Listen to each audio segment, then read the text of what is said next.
దేవునికి మహిమ కలుగును గాక. ఈ దిన వాక్యము మత్తయి సువార్త 21వ అధ్యాయము 18 నుండి 22 వరకు కలిగిన వాక్యాన్ని మనము ధ్యానించుకుందాం. ప్రభువును రక్షకుడును మన కొరకు తన ప్రాణమునే పెట్టి మృత్యుంజయుడిగా లేచిన యేసుక్రీస్తు అతి పరిశుద్ధమైన నామమున మీకు వందనములు శుభములు తెలియచేస్తూ ఉంటున్నాను. ప్రియులారా, ఈ పరిశుద్ధ వారంలో ఉంటున్నటువంటి మనము దేవుణ్ణి ఏ రీతిగా అర్థం చేసుకొని మరి దేవుడు మనకి ఏదైతే సెలవిస్తున్నాడో ఆ యేసుక్రీస్తు ప్రభు యొక్క మాటలు విని మనము మేలు పొందుకునే వారిగా మనం ఉండాలి. మనము ఈ వాక్య భాగాన్ని మనము చదువుకొని ధ్యానించుకుందాం. 18వ వచనం నుండి ప్రారంభించినట్లయితే, ఉదయమందు పట్టణమునకు మరలా వెళ్ళుచుండగా ఆయన ఆకలిగొనెను. అప్పుడు త్రోవ ప్రక్కన ఉన్న ఒక అంజూరపు చెట్టును చూచి దాని యొద్దకు రాగా దాని యందు ఆకులు తప్ప మరేమీ కనబడలేదు. కనుక దానిని చూచి, ఇక మీదట నీవు ఎన్నటికి నీవు కాపు కాయకుందువు కాక అని చెప్పెను. తక్షణమే ఆ అంజూరపు చెట్టు ఎండిపోయెను. శిష్యులది చూచి ఆశ్చర్యపడి అంజూరపు చెట్టు ఎంత త్వరగా ఎండిపోయినని చెప్పుకొనిరి. అందుకు యేసు, మీరు విశ్వాసము కలిగి సందేహపడకుండిన ఎడల ఈ అంజూరపు చెట్టునకు కలిగిన దానిని చేయుట మాత్రమే కాదు, ఈ కొండను చూచి నీవు ఎత్తబడి సముద్రములో పడవేయబడుదువుగాక అని చెప్పిన ఎడల అలాగు జరుగునని మీతో నిశ్చయముగా చెప్పుచున్నాను.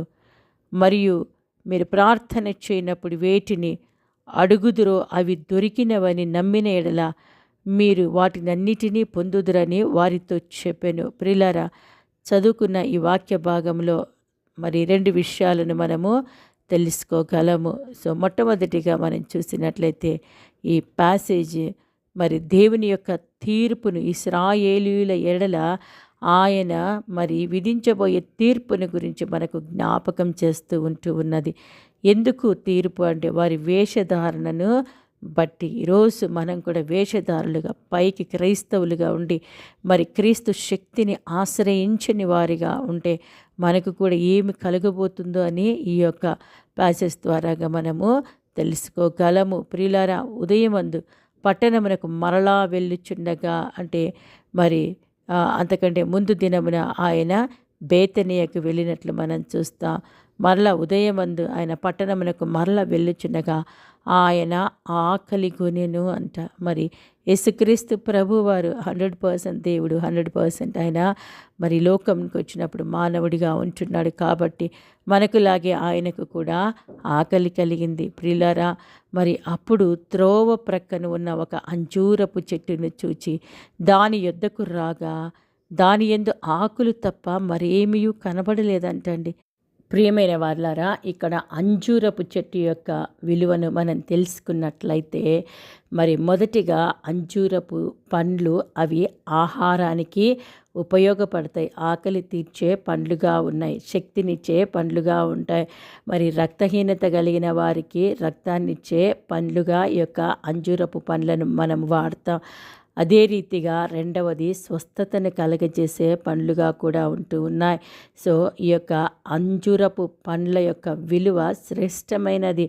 సో కాబట్టి అక్కడ యేసుక్రీస్తు ప్రభువారు కూడా ఆ యొక్క అంజూరపు చెట్టును చూచిన వెంటనే మరి ఆయన ఆ యొక్క తన ఆకలిని తీర్చుకునేదానికి ఆ అంజూరపు చెట్టు దగ్గరికి వెళ్ళి చూడగా మరి అప్పుడు త్రోవ ప్రక్కన ఉన్న మరి ఆ యొక్క అంజూరపు చెట్టు దగ్గరికి యేసయ్య వస్తే దాని యొద్దకు రాగా దాని యందు ఆకులు తప్ప మరి ఏమీ కనబడలేదంటండి కదా. ఆకులు తప్ప మరేమీ కనబడడం లేదు. మరి యేసుక్రీస్తు ప్రభు వారి యొక్క ఆకలిని తీర్చగలిగిన పండ్లు అందులో లేవు. ప్రియులారా, కేవలము ఒక చెట్టుగా గుబురైన ఆకులతో, పెద్ద పెద్ద ఆకులతో లోపల ఏదో పండ్లున్నాయి, మరి ఫలాలు ఉన్నాయి అన్న రీతిగా అది కనిపించే చెట్టుగా ఉంటూ ఉన్నది. కానీ సరి అయిన ఫలాలు ఫలించే చెట్టుగా అది ఉన్నట్లు మనం చూడం అక్కడ. కాబట్టి ఫలములు లేని చెట్లను చూసి, తన ఆకలిని తీర్చలేని చెట్లను చూచి ఆయన ఏమంటున్నాడంటే, ఓ పర్వాలేదులే, ఇంకా కొద్ది రోజులైనాక, ఒక సంవత్సరమో లేదా 6 నెలలో, ఒక 3 నెలలు అయితే ఈ ఫలాలు వస్తాయిలే, అప్పుడు వచ్చి తింటాను అనడం లేదు. ఆయన దేనినైతే ఆశించి ఆ చెట్టు దగ్గరికి వచ్చాడో అప్పుడు ఆ సమయానికి దాని మీద ఆకులు తప్ప ఫలాలు ఏమీ లేవు. అందుకనే యేసయ్య అంటున్నాడు, ఇక మీదట ఎన్నటికి నీవు కాపు కాయ కుందువుగాక అని చెప్పెను. తక్షణమే ఆ అంజూరపు చెట్టు ఎండిపోయెను. చూసారా, ఇక మీదట ఎన్నటికి నీవు కాపు కాయకుందు. టైమ్ ఇస్ సో ప్రీషియస్ ప్రియులారా. ఎందుకంటే మనము సమయాన్ని గుర్తెరగాలి. సమయం ఉండగానే మరి మన జీవిత కాలంలోనే మనం కూడా ఫలించు క్రైస్తవులుగా ఉండాలి. నామకార్థ క్రైస్తవులుగా, నేమ్సేక్ క్రిస్టియన్స్గా, వేషధారులుగా మనం ఉన్నట్లయితే మన జీవితాలు కూడా ఇలాగే ఎండిపోతాయి ప్రియులారా. ఇంకా దేవుడు ఇంకా ఎదురు చూడలేరు. ఎందుకంటే కృపాయుగము కూడా మరి ముగిసే దినాలలో మనం ఉంటూ ఉన్నాం. ఎన్నో సంవత్సరాల నుండి మరి నీవు కూడా ఫలించాలని, మరి ప్రభు కొరకు నిలబడాలని క్రైస్తవురాలిగా పేరు పెట్టుకున్న మనము కేవలము క్రైస్తవ వేషధారణలో మనము బ్రతకకూడదని, నిజ క్రైస్తవులుగా ఉండాలని, మరి పరిశుద్ధాత్మ దేవుని యొక్క ఆధ్వర్యములో ఆత్మ ఫలమైనటువంటి మరి గలతీలకు రాసిన పత్రికలో మనం చూసినటువంటి ఆ ఆత్మీయ ఫలాలను మనము పొందుకునే వారిగా, కలిగిన వారిగా మనం ఉండాలి ప్రియులారా. అలనాడు అంజూరపు చెట్టు ఆకులతో మాత్రమే నింపబడి ఉంది, కానీ ఫలములు లేవు. ప్రియమైన సహోదరి సహోదరుడా, మరి దేవుడు నీ నుండి, నా నుండి ఆయన ఎదురు చూచేది ఏంటంటే మనము ఆత్మ ఫలములను కలిగి ఉండాలని కదండి. మరి గలతీలకు రాసిన పత్రిక 5:22 చూస్తే, అయితే ఆత్మఫలమేమనగా ప్రేమ, సంతోషము, సమాధానము, దీర్ఘశాంతము, దయాళుత్వము, మంచితనము, విశ్వాసము, సాత్వికము, ఆశా నిగ్రహము. ఇటు వాటికి విరోధమైన నియమమేదియూ లేదు. క్రీస్తు యేసు సంబంధులు శరీరమును దాని ఇచ్చలతోనూ దురాశలతోనూ సిలువ వేసి ఉంటూ ఉన్నారు. రక్షించబడిన మనము, క్రైస్తవులుగా పిలువబడుతున్నటువంటి మనము ఈ యొక్క ఆత్మీయ ఫలమును మనము కలిగి ఉన్నామా? ఆత్మ ఫలము లేనిదే, ప్రేమ లేనిదే, సంతోషము, సమాధానము, దీర్ఘశాంతము, దయాళుత్వము, మంచితనము, విశ్వాసము, సాత్వికము, ఆశా నిగ్రహము అనే వాటిని పక్కన పెట్టి నేను క్రైస్తవురాలను, నాకేమి పర్వాలేదు, విశ్వాసం ఉన్నా పర్వాలే, లేకపోయినా పర్వాలే, పరిశుద్ధంగా ఉన్నా పర్వాలే, లేకపోయినా పర్వాలేదు, నా కుటుంబంలో ఉన్న వారిని నేను ప్రేమించినా పర్వాలేదు, వారిని ద్వేషించినా పర్వాలేదని నేను అనుకుంటూ ఉన్నట్లయితే మరి ఈ యొక్క ఆత్మ ఫలములు మరి లేనట్లయితే మనము మరి ప్రభు చెంతకు చేరలేము కదా ప్రియులారా. ఎండిపోయిన జీవితము ఈరోజు అనేకులు క్రైస్తవులుగా మరి దేవుని ఎరిగిన బిడ్డలుగా ఉంటూ ఎందుకు ఎండిపోయిన జీవితాన్ని కలిగి ఉన్నారు అంటే మరి సరి అయినటువంటి విధి విధానములో క్రైస్తవులుగా జీవించలేకపోవడం వల్ల, క్రిస్టియన్ డిసిప్లిన్ అనేది లేకపోవడం వలన, విశ్వాసము లేకపోవడం వలన, నిన్ను వలని పొరుగువాన్ని ప్రేమించమన్న ఆ యొక్క గొప్ప ఆజ్ఞను తిరస్కరించడం. ఎందుకు రెండవ ఆజ్ఞను తిరస్కరిస్తున్నామంటే మొదటి ఆజ్ఞను మనం ఫాలో అవ్వడం లేదు. మన పూర్ణ హృదయంతో, పూర్ణాత్మతో, పూర్ణ మనసుతో మన దేవుడైన ప్రభువును మనం ప్రేమించడం లేదు. కాబట్టి నిన్ను వలని పొరుగువాన్ని ప్రేమించలేని స్థితిలోకి దిగజారిపోతున్నాం ప్రియులారా. మనల్ని మనము పరీక్షించుకోవాలి. మరి యేసుక్రీస్తు ప్రభువారు తన అమూల్యమైన రక్తాన్ని మన కొరకు కార్చాడు. ఎందుకంటే మనము ఆత్మ ఫలాన్ని మనము పొంది ఉండాలని. అవును, ఇక్కడ అంజూరపు చెట్టు పేరుకు మాత్రమే మరి చెట్టుగా ఉండి ఎంతో మంచి ఆకులు కలిగి ఉండి, దూరం నుండి ఎవరైనా చూస్తే పచ్చటి చెట్టుగా ఉంటూ ఫలాలు కలిగిన రీతిగా మరి ఆ చెట్టు ఉండేది. అలనాటి ఇశ్రాయేలు ప్రజలు కూడా ఇదే రీతిగా మరి సరి అయినటువంటి విశ్వాసము, నమ్మకము లేకుండా వారు యేసుక్రీస్తు మరి ప్రభు అంటే ఈ మరి 2000 సంవత్సరాల క్రితం యేసుక్రీస్తు ప్రభువును మనం కలిగి ఉన్న, అంతకుముందు ధర్మశాస్త్రాన్ని పాటించవలసినటువంటి వారు, యెహోవా దేవుని నిబంధనలకు మరి వారు చెవియొగ్గవలసినటువంటి వారు కూడా దేవునికి అవిధేయులుగా మరి అప్పటికేనా అంటే అప్పటికే కాదు, ఇశ్రాయేలు ప్రజలు నేటికి కూడా దేవునికి విరోధులుగానే ఉంటూ ఉన్నారు. పైకి చూసేంతవరకు అబ్బా వీళ్ళు జీవం గల దేవుని బిడ్డలు అని అనిపించుకునేవారు. కానీ వారి యొక్క పనులన్నీ కూడా దేవునికి విరోధమైన కార్యాలు. దేవత స్తంభాలను నిలబెట్టుకొని వారికి ఇష్టమైనటువంటి రీతిలో మరి ఆ యొక్క విగ్రహాలను చెక్కుకొని వారు వారికి ఇష్టమైన రీతిలో అండి, మరి దేవునికి ఇష్టమైన రీతిలో కాదు, ధర్మశాస్త్రానికి అనుగుణమైన రీతిలో కాకుండా వారికి ఇష్టమైన రీతిలో వారు బ్రతికేవారండి. అందుకే మరి వాని క్రియల చొప్పున ప్రతి వానికి ఇచ్చుటకు నా యొద్ద జీతమున్నదని దేవుడు సెలవిస్తున్నాడు. మన ఇష్టానుసారంగా మనం బ్రతుకుటకు క్రైస్తవులుగా మనము పిలువబడలేదు. మనకంటూ నియమ నిబంధనలు ఉన్నాయి. మనకంటూ మరి దేవుని యొక్క వాక్యం ఉంది ప్రియులారా. సో పైకి మాత్రమే క్రైస్తవులుగా కనబడినట్లయితే ప్రయోజనము లేదు కదా. చూడండి ఇక్కడ, ఇక మీదట ఎన్నటికి నీవు కాపు కాయ కుందువుగాక అని చెప్పాను.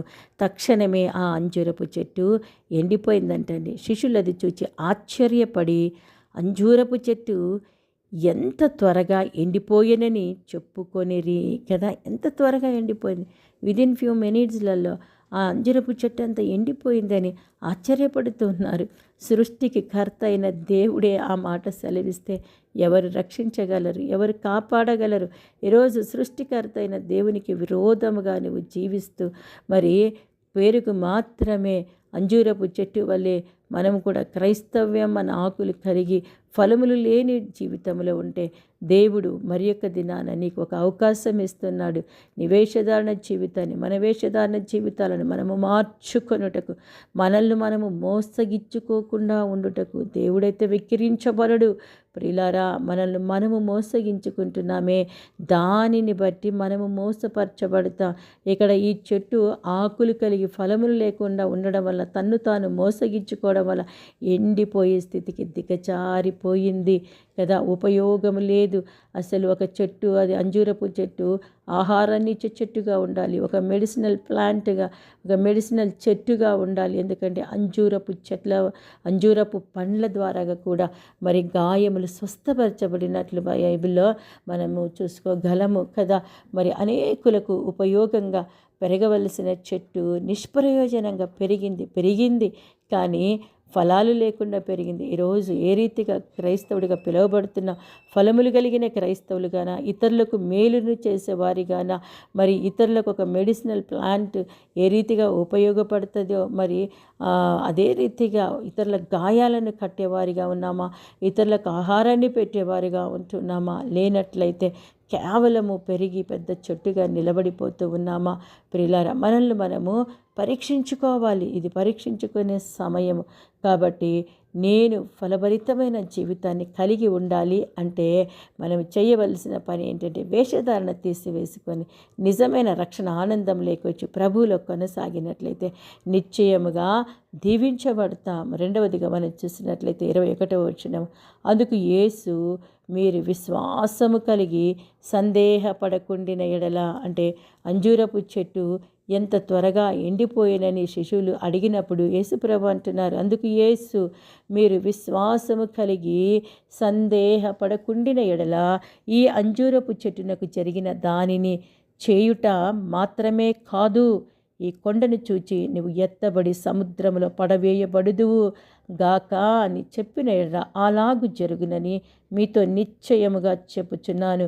మరియు మీరు ప్రార్థన చేయనప్పుడు వేటిని అడుగుదురో అవి దొరికినవని నమ్మిన ఎడల మీరు వాటినన్నిటినీ పొందుదురని వారితో చెప్పాను. సో రెండవదిగా మరి మన ప్రార్థన జీవితాన్ని గురించి, మన విశ్వాస జీవితాన్ని గురించి దేవుడు ఇక్కడ హెచ్చరిస్తూ ఉన్నాడు కదా. అంజూరపు చెట్టు ఎంత త్వరగా ఎండిపోయినని చెప్పుకుంటూ ఉంటే అందుకు యేసయ్య అంటాడు, మీరు విశ్వాసము కలిగి సందేహపడకుండిన ఎడలా కదా. మన విశ్వాసము, అమ్మా నీ విశ్వాసము గొప్పది, నీవు కోరినట్టే జరుగునుగాక అని కనాను స్త్రీ యొక్క విశ్వాసాన్ని చూసి, ఆమె ఎంతో విశ్వాసం కలిగిన స్త్రీగా ఉండడం చూసి దేవుడు చివరికి ఇక పరీక్షించడం ఆపివేసి, అమ్మా నీ విశ్వాసం గొప్పది, నీవు కోరినట్టే జరుగునుగా కావును. ప్రియులారా, మరి మనము విశ్వాసము కలిగి సందేహపడకుండా ఏదైతే అడుగుతామో దేవుని యందు విశ్వాసం ఉంచి, నా దేవుడు నా జీవితంలో, నా కుటుంబ జీవితంలో, నా వ్యక్తిగత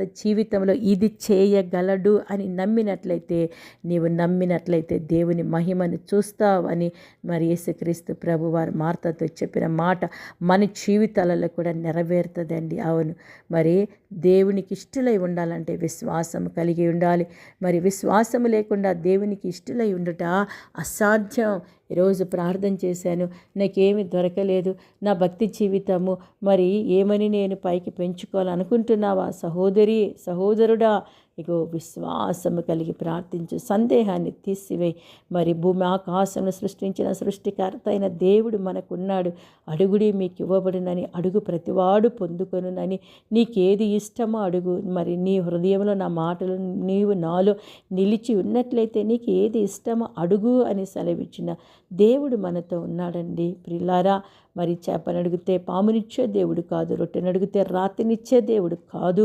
మనం ఏది విశ్వాసముతో సందేహింపక అడుగుతామో అది ఆయన ఇచ్చే దేవుడు అంటున్నాడు. చూడండి ఇక్కడ ఎంత గొప్ప విశ్వాసాన్ని ఆయన చూపెడుతున్నాడంటే, ఈ అంజూరపు చెట్టునకు జరిగిన దానిని చేయటం మాత్రమే కాదు, ఈ కొండను చూచి నీవు ఎత్తబడి సముద్రంలో పడవేయబడుదువు గాక అని చెప్పినడల అలాగు జరుగునని మీతో నిశ్చయంగా చెప్పుతున్న కొండ ఏంటి? అసలు కదిలించబడడానికే అసాధ్యం. కానీ నీ విశ్వాసము కొండలను పెకలింపగలిగిన అట్టి విశ్వాసాన్ని కలిగి ఉండాలని దేవుడు మనతో మాట్లాడుతున్నాడు. మరి అలాగు జరుగునని మీతో నిశ్చయంగా చెప్పుచున్నాను. దేవుడు ఒక అష్యూరెన్స్ ఇస్తున్నాడు. కాబట్టి మనము ప్రార్థన చేయనప్పుడు వేటిని అడుగుదము, అవి దొరికినవని నమ్మిన ఎడల వాటన్నిటిని పొందుకుంటామంట. అతి గొప్ప విశ్వాసములో ఈ యొక్క దినాలలో మనము కొనసాగినట్లు ప్రభు మనకు కృపనిచ్చినట్లు ప్రార్థన చేసుకుందామా. మహోన్నతుడమైన దేవ తండ్రి, నీకు సమస్తము సాధ్యము నాయన.